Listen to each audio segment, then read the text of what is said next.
there, and friends. Happy Monday. We are in a new week for language arts. We are on Unit 2, Week 4 in our My View book, and we are going to be learning lots of new things this week. So our question this week is, how do different animals eat their food?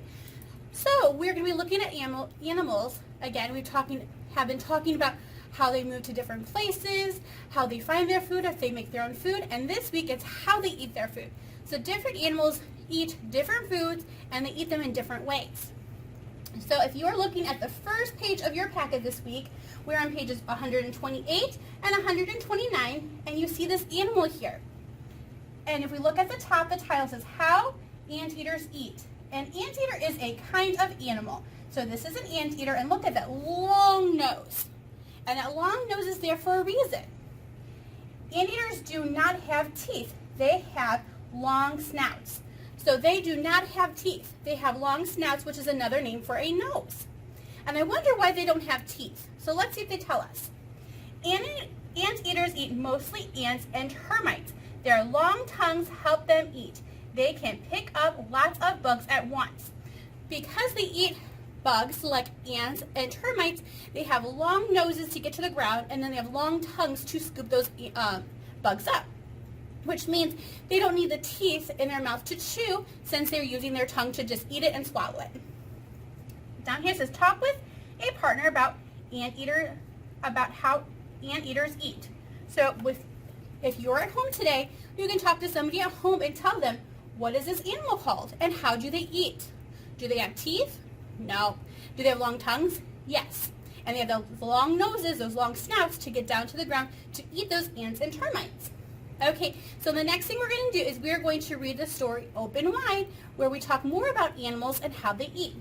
So over here it says Monday, we're going to read Open Wide, and then if you are an e-learner friend who are staying home every day, you're going to do pages 130 and 131 with me. If you are an A-Day student or a B-Day student, then you'll be doing those pages with Miss Beery or Mrs. Morgan in school when you're at school on the days that you're there. So remember, if you're a B-Day student, you haven't gotten your packet yet. So you don't need to worry about doing those pages. Now, if you're an A-Day student, later on this week, we can do those pages together to review after you've done them with your teacher in school. Okay, I want you to turn to the page of the story Open Wide. Okay, boys and girls, here's our story this week, Open Wide. It's on pages 144 and 145. Over here it says preview vocabulary. So we have shark, eagle, turtle, and hummingbird. And there says read. What do you think you will read about in this text? So if we look at the first page of the story, the cover page, I see a cat and his mouth is wide open. It looks like maybe he is yawning, or maybe he's getting ready to meow or say something like meow. So let's see, what do you think this story is about? And it's written by Anna Glenn, and Anna Glenn is the one who wrote the story. She is the author. And it looks like we might have photographs, so we don't have a illustrator who drew the pictures, but we have photographs of real animals. And down here it does tell us a little bit about the author. Anna Glenn was born in Spain. Before she was a writer, Anna worked as a veterinarian. Her favorite animals are dogs and horses. She lives in New York with her family and her dog. So our author, it tells us a little bit about them, and she loves animals, it sounds like. She took care of them as a veterinarian, and now she writes stories. Okay, I want us to open our pages to the next page to look at the story to start reading. Okay, boys and girls, you need to be on pages 146 and 147. Remember, we always start on the left page first, go left to right, and then top to bottom. So our first sentence is, animals need food. What do they eat? So we see some different animals up here. I see a toucan, a hippopotamus, a fish, and an anteater with that long tongue. Okay, let's go to the right side of the page. This bear has a big mouth. What does it eat? It eats plants and meat. So here's a bear. It has a big mouth, and it answers the question, what does it eat? It eats plants and meat. Let's look at the close read. What do you think you will read about in this text? Highlight the words that tell you, use the pictures too. Okay, so the first thing said, the question was, what do bears eat?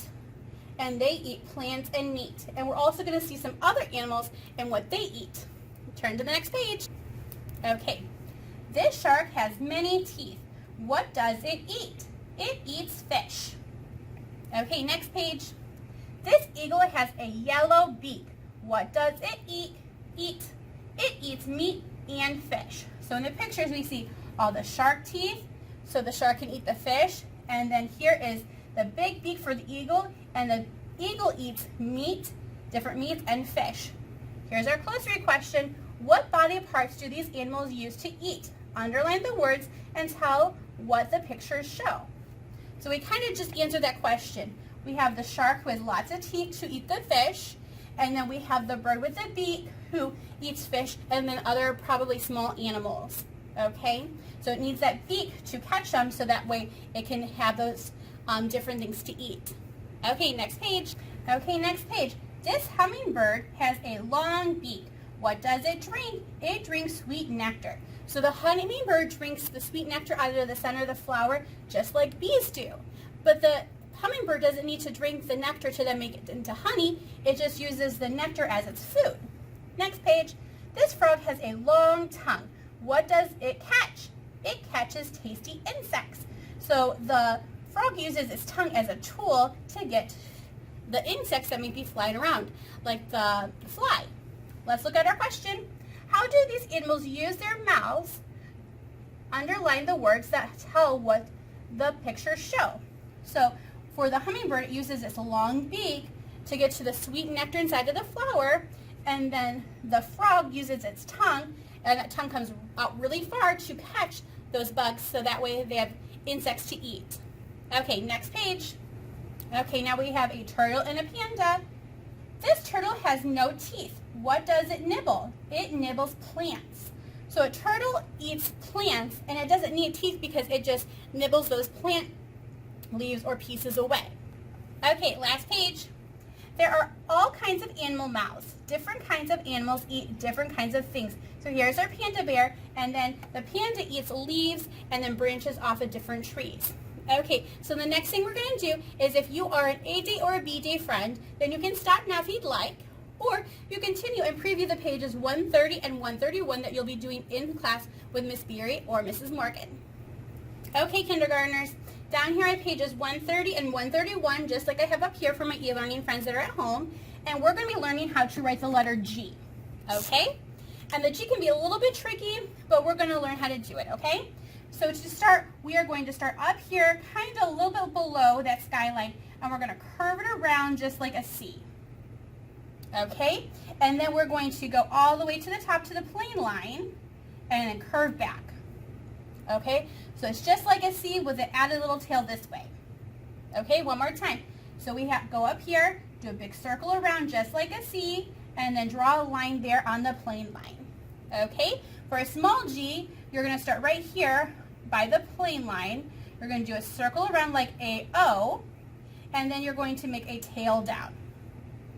Wonderful. One more time. You're going to make an O, go all the way back up, and then make a tail down.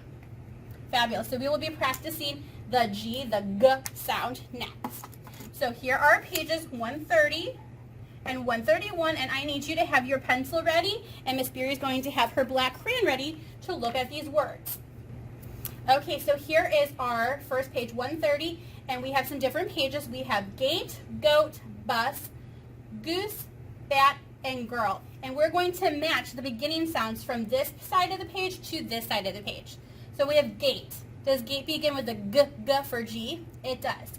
So let's look for another one that says G, G. How about goose? Does G, G, goose sound the same? It does. So I want you to draw a line from gate to goose. We're going to match those. They both have the same beginning sound. Down here we have goat. G, G, goat. Now let's see, does goat match with the B, bat, or the G, girl? It matches with the G, girl. So we're going to make kind of a curved line from the goat to the girl. Okay, last one. We have a bus and a bat. Do those both sound the same? B-bat, or B-bus and B-bat. They do. So connect these because these are a match. Okay, that was a pretty easy one. Next, we are going to have the letter G in the middle, so I want you to go ahead and trace that G for me. Circle around just like a C, and then add that tail. You can even trace it again for some good practice. And then the little G, a O or a circle, and then that tail down. Okay, and then we are going to draw lines from the pictures to the G if they begin with that. So let's see. We have guitar. Does guitar begin with the G? It does. Go ahead and draw a line. Very good.